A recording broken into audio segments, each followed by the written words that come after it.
دا کراچۍ منګاپیر هغه ګرم چشمه ده چېرته چې د خیبر پښتونخوا په شمول دلته چې څومره میشته پښتانه وو یا د هغه ځای نه به هم خلک راتلل یا به نور خلک هم راتلل او خلکو به وایي چې یاره په چا باندې خارښ لکه ګریږي یا نور داسې د سکین د څرمنې سره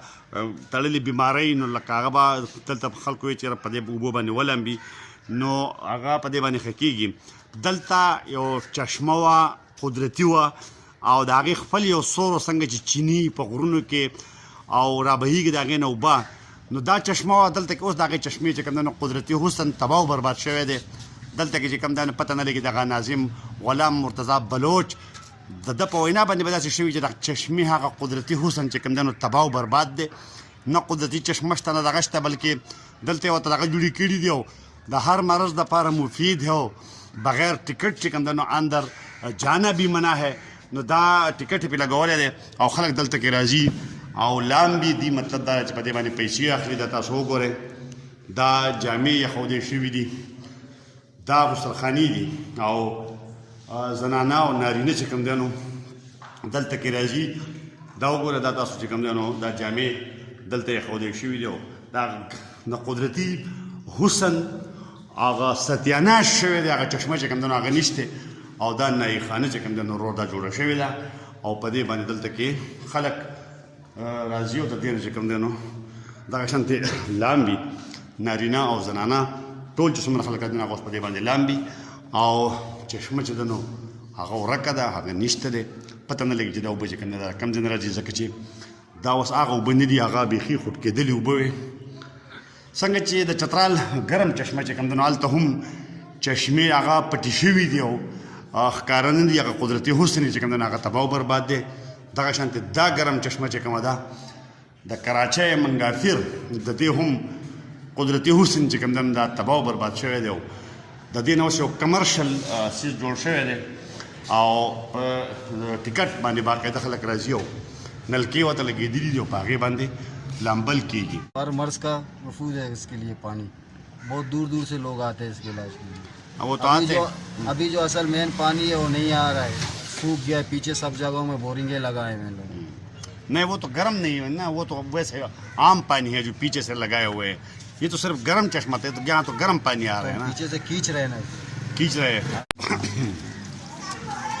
یو هغه چشمه هم بنده شوې ده او دلته کې هم دا وګوره دا بله چشمه ده او دلته کې چې کوم دی نو هم چې کوم هغه قدرتي چشمه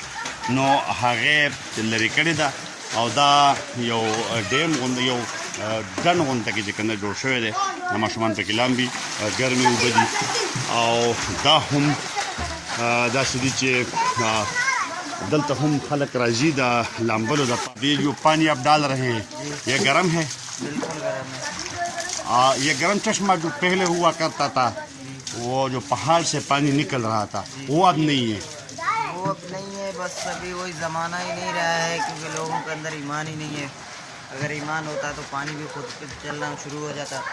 ابھی جو ہے نا بس یہ لوگوں کے لیے ان لوگوں کی مہربانی ہے پانی نکال رہے کیونکہ یہ باہر کے لوگ آتے ہیں باہر کے بندے آتے ہیں پتہ نہیں کہاں کہاں سے بندے آتے ہیں یہاں پہ نہانے کے لیے اور اس کے دیکھنے کے لیے بھی بہت بندے آتے ہیں. اس کو جو ہے نا دیکھنے کے لیے تو جب ہم آئے تھے تو وہ تو کھلا چشمہ تھا وہ پہاڑ تھا اس میں وہ جو پتھر تھا بڑا پہاڑ ہے یہ سارا انہوں نے ابھی بند کیا ہوا ہے نا بند تو نہیں ہے ہاں بند نہیں ہے یہ چالو ہے یہ گرم پانی ہے ادھر. گرم پانی تو ہے لیکن اس کا جو قدرتی طور پہ جو پتھر تھا وہ تو ابھی بند ہے نہیں وہ بند ہو گیا. وہ بند ہو گیا. ہاں یہ ابھی نیچے موٹر لگایا ہوا اچھا ہے. موٹر لگایا ہوا ہاں موٹر ہے لگایا یہ ہوا ہے. یہاں سے ہاں یہاں سے یہ جو پرانا چشمہ تھا تو دا هغه ځای ده کوم چې هغه بله چشمه به وه غر نه به رابهېده اوس دی موټر لګولی دی. آپ ٹکٹ لیتے ہیں اس پہ؟ جی ہم ابھی خرچہ کیا ہم نے بہت نا یہاں پہ ابھی ہم 20 روپے فری بندہ لیتے ہیں 20 روپے فی بندہ ٹھیک ہے. اور جو بھی بندے آتے ہیں تو مطلب وہ نہاتے ہیں اس میں. جب لوگ یہاں آتے ہیں تو ان کا وہ کیا کہتے ہیں کہ کس کے لیے یہ پانی جو ہے گرم یہ کن کن بیماریوں کے لیے یہ ہر بیماری کا علاج ہے اللہ پاک نے اس پہ شفا ڈالا ہے بہت بہترین پانی ہے یہ. بس دا ګرم چشمه هغه ګرم چشمه چې کوم قدرتي وه هغه دلته هم بنده شوې ده هلته هم بنده ده او دلته کې تاسو وینئ چې اوبه ګرمې دي په خپل ځای باندې دا ټیک خبره ده خو هغه د چشمې خوند نشته دی دا حوضونه د جوړ کړي دي هلته کې ورته غسلخانې جوړې کړي دلته کې دا حوض دی به هر حال بیا هم اوبه ګرمې دي خلک راځي او دلته کې چې کوم نه لامبي